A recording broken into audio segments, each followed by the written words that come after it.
After all, there's always going to be new models since Americans want choice when they're buying a new car. But some people want more. They want to make a most personal statement with their cars. Now, some owners will modify their cars in one way or another. Others, such as high-performance car buffs, will go a lot further.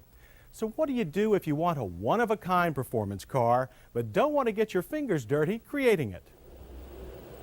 The answer could be to get something clean and flowing, namely an ASC McLaren, either as a coupe or as a convertible. In case you're completely fooled by their looks, both cars started life as Mercury Capris. The transformation was done by ASC McLaren, a Livonia, Michigan firm that's owned jointly by ASC Incorporated, the design company, and by an engineering company, McLaren Engines, formerly of McLaren racing fame. Believe it or not, the cars are available through just about any Lincoln Mercury dealer, even though some dealers don't seem to know it yet. The coupe is the model that benefited most from the engineering and development work of the McLaren end of this co-production. But there's still plenty of cosmetic changes to go around, such as stripes and aero aids. There's an air dam for the front and skirts for the sides. And where the gendarmes will permit, clear aero covers for the headlights and for the taillights. On the inside, the coupe has the standard Capri 5-liter interior. ASC McLaren adds a leather shifter knob and steering wheel, as well as floor mats, to complement the Capri's already racy cockpit trimmings. But it's what you don't see that makes the coupe so special.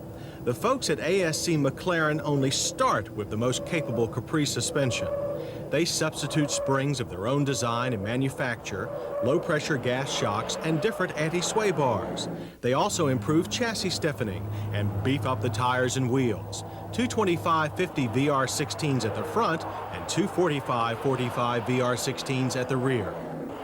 The result is a car that handles like no Capri we've ever driven. For a car with a fairly dated overall design, cornering power is very high. The handling is neutral, mostly, with a bit of plow when you first cut the wheel. And McLaren engineers managed to retain a very good ride while improving the handling, and that's no small accomplishment. Driving the ASC McLaren gave us our first chance to thoroughly test Ford's new 5-liter high-output engine. It's multi-port fuel injected now. It makes 207 horsepower, that's down 3 from last year's engine, and 285 pound-feet of torque, 25 more than last year's. Thanks mainly to the new induction system, the power curve favors torque over horsepower, and we found the fuel injection really improved the engine's drivability on cold mornings. It comes mated to either a 5-speed manual or an overdrive automatic. And in case you were worried, losing a few horses didn't really hurt things too much at all. The engine's a little less willing to run to its red line, but the power comes on early and there's plenty of pull. A quarter mile went by in 14.2 seconds with a terminal speed of 90. That's very fast.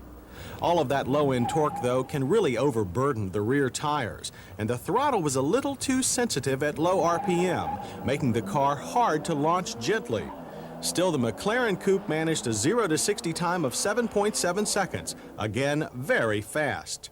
While ASC McLaren left the engine pretty much alone, their ground effect skirts seemed to make the car more stable at high speeds and crosswinds. And in case it matters, ASC McLaren claims a 4-mile-per-hour top speed advantage over a stock Capri 5-liter. The brakes on both cars are standard Capri, and they performed pretty well.